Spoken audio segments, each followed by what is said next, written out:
Hello friends, எல்லோருக்கும் வணக்கம். Welcome to young investor channel. Today market update பார்த்துருப்பீங்க. Market பார்த்தீங்கன்னா ஓப்பன் ஆன டைமில் வந்து பொத்துன்னு கீழே விழுந்துச்சு. அதுக்கப்புறம் பார்த்தீங்கன்னா ஒரு ஃப்ளாட் பாசிட்டிவ் ட்ரெண்டுக்கு திரும்பிச்சு. அதுக்கப்புறம் மறுபடியும் பார்த்தீங்கன்னா ஒரு நெகட்டிவ்ல தான் க்ளோஸ் பண்ணியிருக்காங்க. ஆக்சுவலாக ஒரு ஃப்ளாட் நெகட்டிவ் நிஃப்டி 50 பார்த்தீங்கன்னா ஒரு 21 பாயிண்ட்ஸ் ஃப்ளாட் நெகட்டிவ்ல இருக்குது. சென்செக்ஸ் வந்து 102 பாயிண்ட்ஸ் நெகட்டிவ்ல இருக்குது. நிஃப்டி பேங்க் வந்து பார்த்தீங்கன்னா ஒரு ஃப்ளாட் பாசிட்டிவ் 14 பாயிண்ட்ஸ் பாசிட்டிவ்ல க்ளோஸ் பண்ணியிருக்காங்க. நிஃப்டி ஐடி வந்து பார்த்தீங்கன்னா 150 பாயிண்ட்ஸ் நெகட்டிவ்ல இருக்குது. மோரோர் அட்டனை விப்ரோவில் பயங்கரமான அடி விழுந்துருந்துச்சு. நெக்ஸ்ட் பார்த்தீங்கன்னா பிஎஸ்சி ஸ்மால் கேப் வந்து 434 பாயிண்ட்ஸ் அந்த ரேஞ்சில் பாசிட்டிவ்ல க்ளோஸ் பண்ணியிருக்காங்க. நெக்ஸ்ட் இன்னைக்கு எஃப்ஐஎஸ்டிஎஸ் டேட்டா எடுத்து பார்க்கும்போது எஃப்ஐஎஸ் இன்னைக்கு பார்த்தீங்கன்னா 3444 கோடிக்கு வாங்கியிருக்காங்க. டிஎஸ் பார்த்தீங்கன்னா 1652 கோடிக்கு விற்றுருக்காங்க. எஃப்ஐஎஸ் வாங்கியிருக்காங்க, டிஎஸ் விற்றுருக்காங்க. இது இன்னைக்குள்ள எஃப்ஐஎஸ்டிஎஸ் டேட்டா. ஃபர்ஸ்ட் நியூஸ் பார்த்தீங்கன்னா விப்ரோ இன்னைக்கு 9% மேலே காலியாக இருந்துச்சு. ஸோ நம்ம ஒரு இன்வெஸ்டர்ஸ் ஆட்டி இதில் இன்வெஸ்ட்மெண்ட் பண்ணியிருந்தோம். விப்ரோவில் நிறைய குவான்டிட்டி என்கிட்ட இருந்துச்சு. ஸோ 550 ரூபா வரைக்கும் போச்சு. ரிசல்ட்ஸ் வந்து பார்த்தீங்கன்னா நல்ல ஒரு பெர்ஃபார்மன்ஸ் தான் போஸ்ட் பண்ணியிருந்தாங்க. ஸோ இருந்தாலும் இன்னைக்கு இப்படி அடிப்பாங்கன்னு நான் எக்ஸ்பெக்ட் பண்ணல. விப்ரோவில் ஒரு பொழந்து கட்டிட்டாங்க. 9% காலி. 501 ரூபா வரைக்கும் வந்தது. அதுக்கப்புறம் 505 ரூபா அந்த ரேஞ்சில் க்ளோஸ் பண்ணியிருக்காங்க. ஸோ வெயிட் பண்ணுவோம். ரிசல்ட்ஸ் பார்த்தீங்கன்னா ஓரளவு நல்லா தான் பண்ணியிருந்தாங்க. ரொம்ப ஒன்றும் மோசம்னு சொல்ல முடியாது. ஆக்சுவலாக இந்த குவார்ட்டரில் தான் அவங்க நிறைய டீலும் வின் பண்ணியிருந்தாங்க. இந்த சிஇஓ ஆட்டு நியூ சிஇஓ ஸ்ரீனிவாஸ் பல்லையா வந்த பிறகு நிறைய டீல் வந்து வின் பண்ணியிருந்தாங்க. இந்த குவார்ட்டர் நல்ல ஒரு பெர்ஃபார்மன்ஸ் தான் கொடுத்துருக்காங்க. லாஸ்ட் குவார்ட்டர்ஸ் எல்லாம் கம்பேர் பண்ணி பார்க்கும்போது. பட் இன்னைக்கு 9% காலியாக இருக்குது. ஸோ மோர் ஆட்டு வெயிட் பண்ணுவோம். மேபி நாளைக்கு வந்து ஒரு நல்ல ரிட்டர்ன் கொடுக்கும் அப்படின்னு சொல்லி எக்ஸ்பெக்ட் பண்ணுவோம் விப்ரோவில். ஸோ இது வந்து விப்ரோவை பொறுத்த வரைக்கும் அப்டேட்டு. நெக்ஸ்ட் பார்த்தீங்கன்னா ஹிந்துஸ்தான் ஏரோநாட்டிக்ஸ் லிமிடெட். ஆக்சுவலாக அந்த ஷேர் ப்ரைஸ் பார்த்தீங்கன்னா இன்னைக்கு ஒரு நல்ல ரேலியாக இருந்துச்சு. பார்க்கும்போது 5% மேலே ஏற்றிருக்காங்க. 5005 ரூபா அந்த ரேஞ்சில் க்ளோஸ் பண்ணியிருக்காங்க ஹிந்துஸ்தான் ஏரோநாட்டிக்ஸ் லிமிடெட். இந்த ரேஞ்சில் ஹிந்துஸ்தான் ஏரோநாட்டிக்ஸ் லிமிடெட் கன்சிடர் பண்ணலாமா அப்படின்னு சொல்லி நிறைய பேர் என்கிட்ட டவுட் கேட்டிருக்கீங்க. ஸோ இப்போதைக்கு கன்சிடர் பண்ண இதில் வாய்ப்புகள் இல்லை. வேல்யூஷன் படி பார்த்தீங்கன்னா நல்லாவே ரேலியாக இருக்குது மோரோராட்டு. அதுவும் இனி நாளைக்கும் பார்த்தீங்கன்னா நல்ல ஒரு ரேலியாக வாய்ப்பு இருக்குது இந்த செக்டார் ஸ்டாக்ஸில் எல்லாமே. இந்த டிஃபென்ஸ் செக்டார் குறித்து ஏதாவது அப்டேட் பாசிட்டிவ் அப்டேட் பட்ஜெட்டில் வந்துச்சுன்னா நல்ல ஒரு ரிட்டர்ன் நாளைக்கும் கொடுக்கும். ஆனால் இந்த வேல்யூஷனில் நம்ம போய் கை வைக்கிறது ரொம்பவே ரிஸ்க்கு. ஏன்னா திடீர்னு ஒரு 10% வந்து இறங்கிச்சு அப்படின்னா உங்களுக்கு ரொம்பவே ஃபீலாக இருக்கும். ஏன்னா ப்ரைஸ் வந்து பாருங்கள் 5000 இருக்குது. அதில் ஒரு 10% விழுந்தா வர 500 ரூபா கீழே விழுந்துனாலே உங்களுக்கு ரொம்பவே வருத்தமாக இருக்கும். ஸோ இந்த வேல்யூஷனில் இந்த ஸ்டாக்கை இப்போ கை வைக்கிறது ரொம்பவே ரிஸ்க்கு. இது பார்த்தீங்கன்னா ஹிந்துஸ்தான் ஏரோநாட்டிக்ஸ் லிமிடெடை பொறுத்த வரைக்கும் அப்டேட்டு. நெக்ஸ்ட் பார்த்தீங்கன்னா கர்நாடகா பேங்கை பற்றி கேட்டிருந்தாங்க ஒருத்தர் டவுட் இது கமெண்ட்ல. ஆக்சுவலாக கர்நாடகா பேங்கோட ஷேர் ப்ரைஸ் பார்த்தீங்கன்னா 35 ரூபாய்க்கு தவற விட்டது. இன்னைக்கு 224 ரூபாயில் இருக்குது.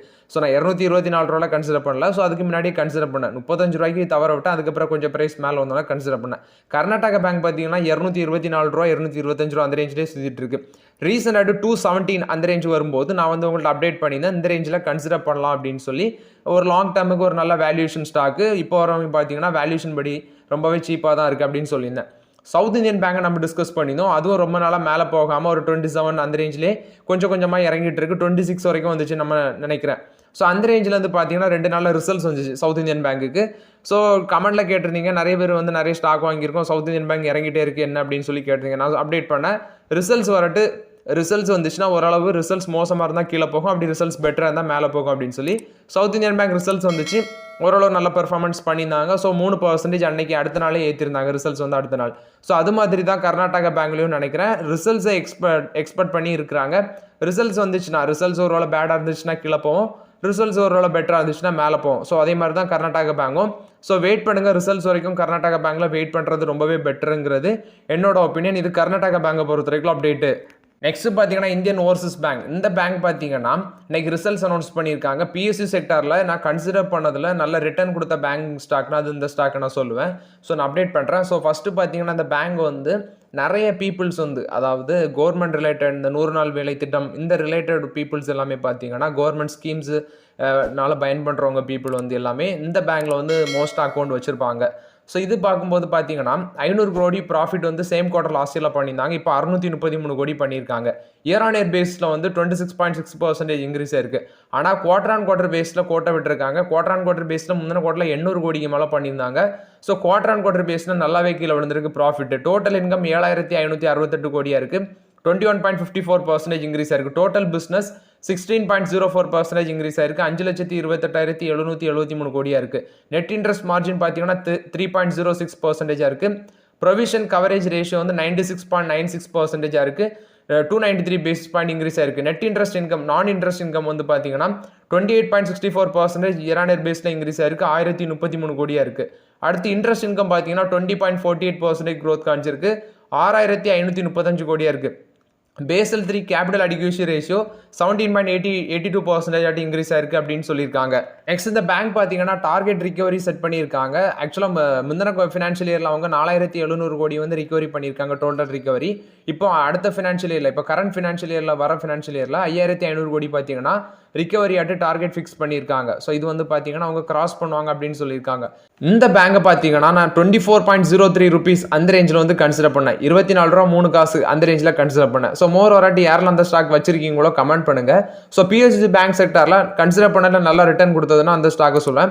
24 ரூபாய்க்கு வாங்கினேன், 64 ரூபா அந்த ரேஞ்சில் இப்போ இருக்குது இந்த ஐஓபி பேங்கோட ஷேர் பிரைஸ். கிட்டத்தட்ட 169% ரிட்டர்ன் கொடுத்துருக்கு இந்த பேங்கோட share price. So more add இந்த பேங்கோட ஸ்டாக் நான் கன்சிடர் பண்ணி மோர் ஆட் ஒரு 8 months இருக்கும்னு நினைக்கிறேன். எக்ஸாக்டாக எனக்கு தெரியல, 8 to 9 months இருக்கும். ஸோ 24 ரூபா கன்சிடர் பண்ணால் இப்போ 64 ரூபாய்க்கு மேலே இருக்குது. மோர் ஆட் ஒரு நல்ல ரிட்டர்ன் 169% ரிட்டர்ன் கொடுத்துருக்கு. யாரெல்லாம் அந்த ஸ்டாக் வச்சிருக்கீங்களோ கமெண்ட் பண்ணுங்கள். இப்போதைக்கு வாங்க முடியுமான்னு கேட்காதீங்க, அது என்னால் எக்ஸாக்டாக சொல்ல முடியாது. நானே 24 ரூபாய்க்கு வாங்கி 64 ரூபாய்க்கு போயிருக்கு. அது இப்போதைக்கு நல்ல ரேலி இருக்குது. இப்போதைக்கு என்ட்ரி கொடுக்கணும், அது உங்களோட ஓன் ஒப்பீனியன் தான். இது ஐஓபி இப்போ பேங்கை பொறுத்த வரைக்கும் Q1 ரிசல்ட்ஸ் அப்டேட்டு. நெக்ஸ்ட் பார்த்தீங்கன்னா ஐடிபிஐ பேங்க் ரிசல்ட்ஸ் அனௌன்ஸ் பண்ணியிருக்காங்க. ப்ராஃபிட் பார்த்தீங்கன்னா 40% இன்க்ரீஸ் ஆயிருக்கு, 1719 கோடி பண்ணியிருக்காங்க. ஆக்சுவலாக சேம் குவார்டர் லாஸ்ட் இயரில் கம்பேர் பண்ணும்போது 40% இன்க்ரீஸ் ஆயிருக்கு. குவார்டர் ஆன் குவார்டர் பேஸில் இன்க்ரீஸ் ஆயிருக்கு, 1628 கோடி முந்தின குவார்டரில் பண்ணியிருந்தாங்க. ஸோ குவார்டர் ஆன் குவார்டர் பேஸில் இன்க்ரீஸ் ஆயிருக்கு. நெட் இன்ட்ரெஸ்ட் இன்கம் பார்த்தீங்கன்னா நெட் இன்ட்ரெஸ்ட் இன்கம் 19% கீழே விழுந்திருக்குன்னு சொல்லியிருக்காங்க. ஆப்ரேட்டிங் ப்ராஃபிட் வந்து 31% கீழே விழுந்திருக்கு. அடுத்து வந்து நெட் இன்ட்ரெஸ்ட் மார்ஜின் 4.8%லேருந்து 4.18% அட்டு போயிருக்கு அப்படின்னு சொல்லியிருக்காங்க. அடுத்தது நெட் கிராஸ் என்பிஏ 3.87% இருக்குது. சேம் குவார்டர் லாஸ்ட் இயரில் 5.05% இருந்தது, இப்போ 3.87% குறைஞ்சிருக்கு. இது ரொம்பவே முக்கியம். நெட் என்பிஏ ரேஷியோ 0.23% குறைஞ்சிருக்கு, 0.44%லேருந்து குறைஞ்சிருக்கு. ப்ரொவிஷன் கவரேஜ் ரேஷியோ 99.34% இருக்குது. சேம் குவார்டர் லாஸ்ட் இயரில் 98.99% இருந்துச்சு. Total deposits 13% year on year பேஸில் க்ரோத் காமிச்சிருக்கு. காசா ரேஷியோ 48.57% இருக்குது அப்படின்னு சொல்லியிருக்காங்க. காசா பார்த்தீங்கன்னா 1.34 lakh crore இருக்குது அப்படின்னு சொல்லியிருக்காங்க. அடுத்து வந்து பார்த்தீங்கன்னா நெட் அட்வான்சஸ் 17% க்ரோத் காமிச்சிருக்குன்னு சொல்லியிருக்காங்க. டயர் 1 கேபிட்டல் பார்த்தீங்கன்னா 20.26% க்ரோத் காமிச்சிருக்கு. CRAR வந்து 22.42% இருக்குது. ரிஸ்க் வெயிட்டட் அசட்ஸ் வந்து 1.77 lakh crore இருக்குது அப்படின்னு சொல்லியிருக்காங்க. இந்த ஷேர் பார்த்தீங்கன்னா 89 ரூபா அந்த ரேஞ்சில் க்ளோஸ் பண்ணியிருந்தாங்க. இன்றைக்கு மட்டுமே 2% மேலே ரேலியாக இருந்துச்சு. இப்போதைக்கு என்ட்ரி கொடுக்கணுமா அப்படின்னா என்ன கேட்டால் இப்போதைக்கெல்லாம் அவாய்ட் பண்ணுறது நல்லதுன்னு தான் நான் சொல்லுவேன். ஐடிபிஐ பேங்க்லலாம் இது வந்து பார்த்தீங்கன்னா ஐடிபிஐ பேங்கை பொறுத்த வரைக்கும் Q1 ரிசல்ட்ஸ் அப்டேட்டு. நெக்ஸ்ட் பார்த்தீங்கன்னா ரெயில்டெல் இன்னைக்கு இந்த ஸ்டாக் பார்த்தீங்கன்னா 3% கிட்ட ரேலியாக இருந்துச்சு. 523 ரூபா அந்த ரேஞ்ச் போனது. ஹை பார்த்தீங்கன்னா ஒரு 534 ரூபா வரையும் ஹை போயிருக்கு.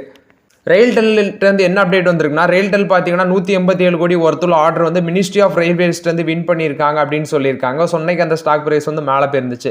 மோர் ஒரு ஆட்டு ரெயில்டெல்லும் சரி ஆர்பிஎன்எல்லும் சரி கண்டினியூஸாக ஆர்டர் வின் பண்ணிகிட்டே தான் இருக்கிறாங்க. ஸோ அந்த ஸ்டாக் வந்து நல்லா ரிட்டர்ன் கொடுத்துருக்கு. இன்வெஸ்டர்ஸ் எல்லாமே பார்த்தீங்கன்னா நல்லா ஜாலியாக இருப்பீங்க இந்த ஸ்டாக் ஹோல்ட் பண்ணுறவங்களுக்கு. நாளைக்கு இன்னும் ஜாலியாக இருக்கும் இந்த ஸ்டாக் ஹோல்ட் பண்ணுறவங்களுக்குலாம். மேபி பட்ஜெட்டில் இது குறித்தான ஏதாவது அப்டேட் வந்துச்சுன்னா இந்த ரயில்வே ஸ்டாக் எல்லாமே நல்ல பர்ஃபார்மன்ஸ் பண்ணதுக்கு அதிக சான்சஸ் இருக்குது. மோர் ஒரு ஆட்டு கண்டினியூஸாக இவங்க நல்ல பர்ஃபார்மன்ஸ் தான் கொடுத்துட்டு இருக்காங்க இந்த ஆர்பிஎன்எல் ரெயில்டெல். அதே மாதிரி டிஃபென்ஸ் செக்டரில் கொச்சின் ஷிப்யார்டு ஜிஆர்எஸ்சி அதேமாதிரி இவங்க மேசகாண்ட் ஷிப் பில்டர்ஸ் இந்த செக்டார்லாம் பார்த்தீங்கன்னா இந்த டிஃபென்ஸ் செக்டாரில் ஏதாவது அப்டேட் வந்துச்சுன்னா இதெல்லாம் மேலே போக இருக்குது. இந்த bell, Bharat electronics limited, Bharat heavy electronics limited இந்த மாதிரி செக்டார் ஹெச்ஏஎல் இதெல்லாமே நல்லா பர்ஃபார்மன்ஸ் பண்ணும்.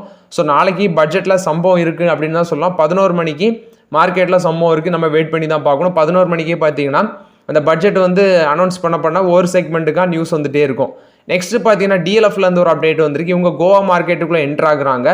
ஆகஸ்ட்டில் பார்த்தீங்கன்னா லக்ஸரி வில்லாஸ் வந்து லான்ச் பண்ணுறாங்க 50 கோடி ரேஞ்சில். அதாவது லக்ஸரி வில்லாஸ் ஸ்டார்டிங் ப்ரைஸே 50 கோடி வச்சு அவங்க லான்ச் பண்ணுறாங்க அப்படின்னு சொல்லியிருக்காங்க. ரீஸ் மேகோஸ் ஏரியாவில், அதாவது கோவாவில் ரீஸ் மேகோஸ் ஏரியாவில் லான்ச் பண்ணுறாங்க அப்படின்னு சொல்லியிருக்காங்க. 38 ஏக்கர் அப்படின்னு சொல்லியிருக்காங்க.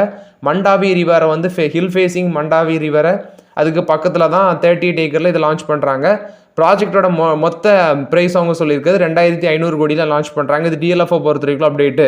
நெக்ஸ்ட் பார்த்தீங்கன்னா பாலிகேப். ஆக்சுவலாக அந்த ஷேர் ப்ரைஸ் பார்த்தீங்கன்னா ரிசல்ட்ஸ் வந்துருந்துச்சு, நம்ம டிஸ்கஸ் பண்ணியிருந்தோம். ஸோ இந்த ரிசல்ட்ஸ்க்கு அப்புறம் பார்த்தீங்கன்னா ஷேர் கொண்டு வந்து இதுக்கு டார்கெட் ப்ரைஸ் கொடுத்துருக்காங்க. இன்னைக்கு ஸ்டாக் ப்ரைஸ் வந்து 6423 ரூபா ஒரு ஹை போச்சு. அதுக்கப்புறம் 6238 ரூபா வரைக்கும் லோ வந்துச்சு. அதுக்கப்புறம் 6301 ரூபா அந்த ரேஞ்சில் ஒரு ஃப்ளாட் நெகட்டிவ்ல க்ளோஸ் பண்ணியிருக்காங்க. இந்த ஸ்டாக்கு பார்த்தீங்கன்னா ஷேர் கவுண்ட் வந்து 7400 ரூபா டார்கெட் ப்ரைஸ் கொடுத்துருக்காங்க பாலிகேப்புக்கு. ஸோ இப்போதைக்கு பாலிகேப்பை போய் அதுக்குன்ட்டு வாங்கிடாதீங்க. இது வந்து ஹோல்ட் பண்ணுறவங்களுக்கு ஒரு பாசிட்டிவ் அப்டேட்டு. பாலிகேப்புக்கு பார்த்தீங்கன்னா டார்கெட் ப்ரைஸ் கொடுத்துருக்காங்க ஷேர்க்கான. நெக்ஸ்ட் பார்த்தீங்கன்னா டோட்லா டைரி அந்த கம்பெனி வந்து ரிசல்ட்ஸ் அனௌன்ஸ் பண்ணியிருக்காங்க. ஸோ இது வந்து டெய்ரி ப்ராடக்ட்ஸ், அதாவது ஹைதராபாத்தை தலைமையிடமாக கொண்ட கம்பெனி. இவங்க பார்த்தீங்கன்னா ரிசல்ட்ஸ் அனௌன்ஸ் பண்ணியிருக்காங்க. Net profit year on year பேஸில் 86.24% இன்க்ரீஸ் ஆயிருக்குன்னு சொல்லியிருக்காங்க. 65 கோடி பண்ணியிருக்காங்க. முந்தின குவார்டரில் 46.8 கோடி பண்ணியிருந்தாங்க. ஸோ குவார்டர் ஆன் குவார்டர் பேஸில் இன்க்ரீஸ் ஆயிருக்கு. இயர் ஆன் இயர் பேஸ்லையும் ப்ராஃபிட் இன்க்ரீஸ் ஆயிருக்கு. ஆக்சுவலாக இன்னைக்கு ஸ்டாக் ப்ரைஸ் பார்த்தீங்கன்னா ஒரு 52 வீக் ஹை டச் பண்ணாங்க. ரிசல்ட்ஸ் வந்து நல்லா இருந்ததுனால ரெவன்யூ 10% இன்க்ரீஸ் ஆயிருக்கு. 911 கோடியாக இருக்கு. ஸோ மோரர் அடுத்து பார்த்தீங்கன்னா டோட்லா டைரி அவங்க வந்து ரிசல்ட்ஸ் அனௌன்ஸ் பண்ணியிருக்காங்க. ப்ராஃபிட்டும் இன்க்ரீஸ் ஆயிருக்கு, ரெவன்யூவும் இன்க்ரீஸ் ஆயிருக்கு, குவார்டர் ஆன் குவார்டர் பேஸ்லையும் இன்க்ரீஸ் ஆயிருக்கு, இயர் ஆன் இயர் பேஸ்லையும் இன்க்ரீஸ் ஆயிருக்கு. இன்னைக்கு ஸ்டாக் வந்து 52 வீக் ஹை டச் பண்ணுறதுக்கு இதான் ரீசன். நெக்ஸ்ட் பார்த்தீங்கன்னா கார்டன் ரீச் ஷிப்பில்டர்ஸில் வந்து அப்டேட்டு. ஸோ இந்த ஸ்டாக்கும் நம்ம அப்டேட் பண்ணியிருந்தோம். இதுவும் நாளைக்கு பட்ஜெட்னால ஒரு பெர்ஃபார்மன்ஸ் கொடுக்க வாய்ப்பு இருக்குது, ஏதாவது அப்டேட் வந்துச்சுன்னா. ஸோ மோரர் இந்த ஸ்டாக் இன்னைக்கும் 5% மேலே ரேலியாக இருந்துச்சு. ரீசன் பார்த்தீங்கன்னா இவங்க 2 non binding memorandum of understanding sign பண்ணியிருக்காங்க. ஒன்று வந்து Merlin Hawk Aerospace Private Limited அப்படிங்கிற ஒரு கம்பெனியோட ஒரு கொலாபரேஷனில் வராங்க. அந்த நேவி ஷிப் சம்மந்தமாட்டு டோர்ஸ் அண்ட் ஹேச்சஸ் அப்படின்னு சொல்கிறாங்க. நெக்ஸ்ட் வந்து பார்த்தீங்கன்னா இன்னொரு memorandum of understanding Kerala State Electronics Development Corporation அவங்களோட ஒரு கொலாபரேஷனில் வராங்க. ஸோ இந்த 2 கொலாபரேஷனால இன்னைக்கு பார்த்தீங்கன்னா ஸ்டாக் ப்ரைஸ் வந்து 5% மேலே ரேலியாக இருந்துச்சு. இந்த இயர் டு டேட் பேசிஸில் பார்க்கும்போது இந்த ஸ்டாக் வந்து 190% மேலே ரிட்டர்ன் கொடுத்துருக்கு ஜிஆர்எஸ்சி. இது ஜிஆர்எஸ்சியை பொறுத்த வரைக்கும் அப்டேட். ஜிஆர்எஸ்சினா Garden Reach shipbuilders.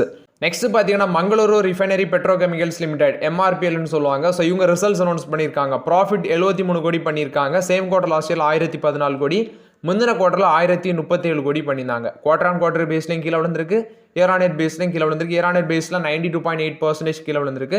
Quarter on quarter பேஸில் இதை விட கூட தான் விழுந்திருக்கு. ரெவன்யூ ஃப்ரம் ஆபரேஷன் 10.4% இன்க்ரீஸ் ஆயிருக்கு. 23,247 கோடி பண்ணியிருக்காங்க. சேம் குவார்டர் லாஸ்ட் இயரில் 21,057 கோடி பண்ணியிருக்காங்க. எபிட்டா பார்த்தீங்கன்னா 605 கோடியாக இருக்குது. 70.7% ட்ராப் ஆயிருக்கு. சேம் குவார்டர் லாஸ்ட் இயரில் 268 கோடியாக இருந்துச்சு. எபிட்டா மார்ஜின் 2.6% இருக்குது. அதே சேம் குவார்டர் லாஸ்ட் இயரில் 9.8% இருந்துச்சு. நெக்ஸ்ட் பார்த்தீங்கன்னா அந்த கம்பெனியில் வந்து யோகிஷ் நாயக் வந்து சீஃப் ஃபினான்ஷியல் ஆஃபீஸராட்டு அப்பாயிண்ட் பண்ணியிருக்காங்க. ஜூலை 22 இவர் வந்து எஃபெக்டிவ் வருவாங்க அப்படின்னு சொல்லியிருக்காங்க. அந்த யோகிஷ் நாயக் பார்த்தீங்கன்னா chartered account 29 years of experience வந்து கார்பரேட் ஃபினான்ஸில் இவருக்கு இருக்குது அப்படின்னு சொல்லியிருக்காங்க. ஸோ இவர் வந்து இவரோட கேரியரை எம்ஆர்பிஎல்ல வந்து இந்த மங்களூர் ரிஃபைனரி பெட்ரோகெமிக்கல்ஸ் லிமிடெடில் செப்டம்பர் 1995 ஸ்டார்ட் பண்ணியிருக்காரு அப்படின்னு சொல்லியிருக்காங்க. இவர் வந்து costing, budget, treasury, investment, taxation, capital investment, marketing, finance இதில் எல்லாமே எக்ஸ்பீரியன்ஸ் இருக்குது அப்படின்னு சொல்லியிருக்காங்க. மோரர் அட் நைக் ஸ்டாக் வந்து 1% மேலே கீழே விழுந்துருந்துச்சு. அதுக்கப்புறம் பார்த்தீங்கன்னா ஒரு ஃப்ளாட் நெகட்டிவ்ல க்ளோஸ் பண்ணியிருக்காங்க. நான் பார்க்கும்போது மார்க்கெட்டில் 214 ரூபா அந்த ரேஞ்சில் க்ளோஸ் பண்ணியிருந்தாங்க. ஆக்சுவலாக லாஸ்ட் ரிசல்ட்ஸ் இவங்க அனௌன்ஸ் பண்ணும்போது 2 ரூபா டிவிடன் அனௌன்ஸ் பண்ணியிருந்தாங்க. பட் ரிசல்ட்ஸ் வந்து ரொம்பவே போராக இருக்குது. குவார்டர் ஆன் குவார்டர் பேஸ்லேயும் ரொம்ப போராக இருக்குது, இயர் ஆன் இயர் பேஸ்லேயும் ரொம்ப போராக இருக்குது. இப்போதைக்கு இந்த ஸ்டாக் வந்து இன்வெஸ்ட்மெண்ட் பண்ணணுமான்னு கேட்டால் என்ன கேட்டால் வேண்டான்னு தான் சொல்லுவேன். இது வந்து எம்ஆர்பியில் பொறுத்த வரைக்கும் ரிசல்ட்ஸ் அப்டேட்டு. நெக்ஸ்ட் பார்த்தீங்கன்னா ரிலையன்ஸ் டிஸ்னி சம்மந்தமான அப்டேட்டு. ஸோ ரிலையன்ஸ் அண்ட் டிஸ்னியும் பார்த்தீங்கன்னா ஒரு $8.5 பில்லியன் மெர்ஜர் வந்து பண்ண போகிறாங்க அப்படின்னு சொல்லி நியூஸ் பார்த்துருந்தோம். ஸோ இந்த ப்ரொபோஸ் மெர்ஜருக்கு பார்த்தீங்கன்னா சில தவறுகள் இருக்குது அப்படின்னு சொல்லி, அதாவது காம்படிஷன் கமிஷன் ஆஃப் இந்தியா என்ன சொல்லியிருக்காங்கன்னா கிட்டத்தட்ட 100 ஆன்ட்ரி டெஸ்ட் குவாரிஸ் பார்த்தீங்கன்னா உங்களுக்கு சென்ட் பண்ணியிருக்காங்க. காம்படிஷன் கமிஷன் ஆஃப் இந்தியா இந்த மெர்ஜர் சம்மந்தமாட்டு 100 ஆன்டி ட்ரஸ்ட் குவாரிஸ் வந்து சென்ட் பண்ணியிருக்காங்க. ஸோ இது வந்து பார்த்தீங்கன்னா மின்ட்டில் வந்து அப்டேட்டு. ஸோ ஆன்டி ட்ரஸ்ட் குவாரிஸ்னாலே உங்களுக்கு தெரியும், நம்பிக்கையற்ற கேள்விகள் வந்து கிட்டத்தட்ட 100 ஆன்டி ட்ரஸ்ட் குவாரிஸ் சென்ட் பண்ணியிருக்காங்க. இது வந்து ரிலையன்ஸ் டிஸ்னி $8.5 பில்லியன் மெர்ஜர் சம்மந்தமான அப்டேட்டு. நெக்ஸ்ட் பார்த்தீங்கன்னா யூகோ பேங்க்ல வந்து அப்டேட் 147% வந்து அவங்களோட ப்ராஃபிட் இன்க்ரீஸ் ஆயிருக்குன்னு சொல்லியிருக்காங்க. 551 கோடி பண்ணியிருக்காங்க. இந்த பேங்கோட டோட்டல் பிஸ்னஸ் வந்து 11.46% க்ரோத் காமிச்சிருக்குன்னு சொல்லியிருக்காங்க. கிராஸ் அட்வான்ஸஸ் 17.64% இன்க்ரீஸ் ஆயிருக்கு. ஆப்ரேட்டிங் ப்ராஃபிட் வந்து 9.81% க்ரோத் காமிச்சிருக்கு. அடுத்தது இவங்க சொல்லியிருக்கிறது டோட்டல் டெபாசிட் 7.39% க்ரோத் காமிச்சிருக்கு. ரீட்டைல், அக்ரிகல்ச்சர், எம்எஸ்எம்இ இதெல்லாமே பார்த்தீங்கன்னா retail, agriculture, MSME advances sector எல்லாமே 18.65% இன்க்ரீஸ் ஆயிருக்கு. அடுத்து வந்து அவங்க சொல்லியிருக்கிறது கிராஸ் என்பிஏ பார்த்தீங்கன்னா 3.32% கம்மி பண்ணியிருக்காங்க. கிட்டத்தட்ட 116 பேசிஸ் பாயிண்ட் வந்து அவங்க ரெடியூஸ் பண்ணியிருக்காங்கன்னு சொல்லியிருக்காங்க. Net NBA 40 basis point decline ஆயிருக்கு, 0.78% இருக்குது. கேபிட்டல் அடிக்யூசி ரேஷியோ 17.09% இருக்குது. டயர் 1 ரேஷியோ பார்த்தீங்கன்னா 14.75% இருக்குன்னு சொல்லியிருக்காங்க. இது யூகோ பேங்க் கொடுத்த Q1 ரிசல்ட்ஸ் அப்டேட்டு. நெக்ஸ்ட் பார்த்தீங்கன்னா ஜெனா ஸ்மால் ஃபினான்ஸ் பேங்க் இந்த ஸ்டாக் பார்த்தீங்கன்னா இன்னைக்கு 694 ரூபாய் க்ளோஸ் பண்ணியிருக்காங்க. 700 ரூபா வரைக்கும் போனது 694 ரூபாய் க்ளோஸ் பண்ணியிருக்காங்க. இந்த பேங்க் பார்த்தீங்கன்னா ப்ராஃபிட் 90% இன்க்ரீஸ் ஆயிருக்கு. 171 கோடி பண்ணியிருக்காங்க. சேம் குவார்டர் லாஸில் 90 கோடி பண்ணியிருக்காங்க. நெட் இன்ட்ரெஸ்ட் இன்கம் வந்து 32% இன்க்ரீஸ் ஆயிருக்கு. 610 கோடியாக இருக்குது. கிராஸ் நான் பர்ஃபார்மிங் அசெட் 2.62% இருக்குது. அது முந்தின குவார்டரில் 2.11% இருந்துச்சு. இது ஒரு நெகட்டிவ். குவார்டர் ஆன் குவார்டர் பேஸில் நெட் என்பிஎம் பார்த்தீங்கன்னா 0.56%லேருந்து 0.99% இன்க்ரீஸ் ஆயிருக்கு. இதுவும் negative. Next Jana small finance பேங்கோட லோன் அசெட் அண்டர் மேனேஜ்மெண்ட் வந்து 25% வந்து க்ரோத் காமிச்சிருக்கு. அது மட்டும் இல்லாமல் குவார்டர் ஆன் குவார்டர் பேஸில் 4% க்ரோத் காமிச்சிருக்கு. செக்யூர்ட் லோன்ஸ் பார்த்தீங்கன்னா 8% சீக்வன்ஷியல் பேஸில் க்ரோத் காமிச்சிருக்கு. அன்செக்யூர்ட் லோன்ஸ் வந்து 1% டிக்ளைன் ஆயிருக்கு. செக்யூர்ட் லோன் புக் வந்து 62% க்ரோத் காமிச்சிருக்கு. அது முந்தின குவார்டரில் 60% இருந்துச்சுன்னு சொல்லியிருக்காங்க. டோட்டல் டெபாசிட் 41% இன்க்ரீஸ் ஆயிருக்கு. குவார்டர் ஆன் குவார்டர் பேஸில் 5% இன்க்ரீஸ் ஆயிருக்கு. காசா டெபாசிட் 47% இன்க்ரீஸ் ஆயிருக்கு. முந்தின குவார்டர் கம்பேர் பண்ணும்போது 9% இன்க்ரீஸ் ஆயிருக்கு. காசா ரேஷியோ 20.4% இருக்குன்னு சொல்லியிருக்காங்க. நெக்ஸ்ட் பார்க்கும்போது பேங்கோட term deposit 40% year on year பேஸ்லையும் 4% குவார்டர் ஆன் குவார்டர் பேஸ்லையும் இன்க்ரீஸ் ஆயிருக்கு. இந்த பேங்க் பார்த்தீங்கன்னா கேபிட்டல் அடிக்யூசி ரேஷியோ 19.3% இருக்கு. டயர் 1 பேசிஸில் பார்க்கும்போது 18.2% இருக்கு. லிக்விடிட்டி கவரேஜ் ரேஷியோ ரொம்பவே ஸ்ட்ராங்காக இருக்குது. 296% இருக்கு. இன்ட்ரீம் ப்ராஃபிட் பார்த்தீங்கன்னா அந்த Q1 வந்து இந்த CAR கேபிட்டல் அடிக்யூசி ரேஷியோ வந்து 20.2% இருக்குன்னு சொல்லியிருக்காங்க. டயர் 1 கேபிட்டல் அடிக்யூசி ரேஷியோ 19.1% இருக்கு. காஸ்ட் டு இன்கம் ரேஷியோ வந்து 55.5% இருக்கு. ரிட்டர்ன் ஆன் அசெட் வந்து 2.1% இருக்கு. ரிட்டர்ன் ஆன் ஈக்விட்டி ரேஷியோ 18.8% இருக்கு அப்படின்னு சொல்லியிருக்காங்க. மோரோராட் இது பார்த்தீங்கன்னா ஜெனா ஸ்மால் ஃபினான்ஸ் பேங்கை பொறுத்த வரைக்கும் Q1 ரிசல்ட்ஸ் அப்டேட் இப்போதைக்கெல்லாம் அந்த பேங்க்கில் கன்சிடர் பண்ண வாய்ப்புகள் இல்லை. இன்னைக்கு மட்டுமே 3% ரேலியாக இருந்துச்சு. இந்த ஸ்டாக்கு 694 ரூபாய் க்ளோஸ் பண்ணியிருக்காங்க. இன்னைக்கு மட்டுமே 3.5% கிட்ட ரேலியாக இருந்துச்சு. நாளைக்கு எப்படி ரிட்டர்ன்ஸ் கொடுக்கும்னு தெரியல. ஏன்னா ரிசல்ட்ஸ் வந்து பரவாயில்லாமல் பண்ணியிருக்காங்க. பட் இந்த நெட் என்பி அதெல்லாமே கூடியிருக்கு. ஸோ அது ஒரு நெகட்டிவ் அப்டேட்டை பார்க்கப்படுது. ஜெனா ஸ்மால் ஃபினான்ஸ் பேங்கை பொறுத்த வரைக்கும் Q1 ரிசல்ட்ஸ் அப்டேட். நெக்ஸ்ட் பார்த்தீங்கன்னா சுஸ்லான் எனர்ஜியில் வந்து அப்டேட். நெக்ஸ்ட் ஸ்டாக் பிரைஸ் பார்த்தீங்கன்னா 55.24 ரூபா அந்த ரேஞ்சில் க்ளோஸ் பண்ணியிருந்தாங்க. இந்த ஸ்டாக் பார்த்தீங்கன்னா ரிசல்ட்ஸ் அனௌன்ஸ் பண்ணுவேன்னு சொல்லியிருந்தாங்க. பட் இன்னும் ரிசல்ட்ஸ் வரல. மேபி நைட் வரும்னு நினைக்கிறேன். இதுவும் கோஃபோர்ஜன் வரல. ஸோ நைட் வரும்னு நினைக்கிறேன். ஸோ வெயிட் பண்ணலாம். ஸோ இந்த ஸ்டாக்கு பார்த்தீங்கன்னா பை ரேட்டிங் கொடுத்துருக்காங்க. ஆனந்த் ரதி 58 ரூபா வரைக்கும் போகும் அப்படின்னு சொல்லி ஒரு டார்கெட் பிரைஸ் கொடுத்துருக்காங்க. அதே ஐசிசி செக்யூரிட்டிஸ் என்ன சொல்றாங்கன்னா இவங்களுக்கு டார்கெட் பிரைஸ் 60 ரூபா வரைக்கும் போகும் அப்படின்னு சொல்லியிருக்காங்க. இது வந்து சுஸ்லான் எனர்ஜியை பொறுத்த வரைக்கும் அப்டேட்டு. ஸோ ஓகே ஃப்ரெண்ட்ஸ், ஆக்சுவலாக இந்த வீடியோவில் சில இம்பார்ட்டன்ட் அப்டேட்ஸ் எல்லாமே பார்த்தோம். ஸோ ஒருத்தர் கமெண்ட்ல வந்து மாற PG invite again PG invite பற்றி பேசுங்கன்னு சொல்லியிருந்தாங்க. நான் நிறைய வாட்டி பிஜி இன்வைட் பற்றி பேசிட்டேன். ஸோ மோரோராட்டி பிஜி இன்வைட் பார்த்தீங்கன்னா ஒரு லாங் டேர்ம் பேஸ் பண்ணி கன்சிடர் பண்ணுங்க. இப்போதைக்கு அதில் பெரிய அளவில் ரிட்டர்ன் எதிர்பார்க்காதீங்க. பொறுமை இல்லாதவங்க பிஜி இன்வைட்டை கன்சிடர் பண்ணாதீங்கன்னு சொல்லிட்டேன். அதுவும் நிறைய பேர் 115லலாம் கன்சிடர் பண்ணிட்டு பார்த்தீங்கன்னா அவங்க வந்து இப்போ அது இறங்கினோட கொஞ்சம் ஃபீல் பண்ணுறாங்க. ஸோ அவங்க கன்சிடர் பண்ணவங்களுக்கு எல்லாமே 115 கன்சிடர் பண்ணி இப்படி இறங்கினாலுமே அவங்க அந்த டிவிடெண்டில் வந்து அதெல்லாமே கெயின் பண்ணிட்டாங்க. ஸோ அது வந்து 94, 95, 96 அந்த ரேஞ்சை விட்டு தாண்டின மாதிரி இல்லை பிஜின் வெயிட்டு. ஸோ இப்போதைக்கு என்ட்ரி கொடுக்க வேண்டாம். ரிசல்ட்ஸ் வரட்டு, ரிசல்ட்ஸ் பார்த்துட்டு எகைன் பிஜின் வெயிட்டுக்குள்ளே என்ட்ரி கொடுக்கலாம். இது பார்த்தீங்கன்னா பிஜின் வெயிட்டை பொறுத்த வரைக்கும் அப்டேட். ஸோ ஓகே ஃப்ரெண்ட்ஸ், இந்த வீடியோ உங்களுக்கு பயனுள்ளதாக இருக்குன்னு நினைக்கிறேன். பயனுள்ளதாக இருந்துச்சுன்னா லைக் பண்ணுங்கள், சப்ஸ்கிரைப் பண்ணுங்கள், கமெண்ட் பண்ணுங்கள். Okay friends, thank you.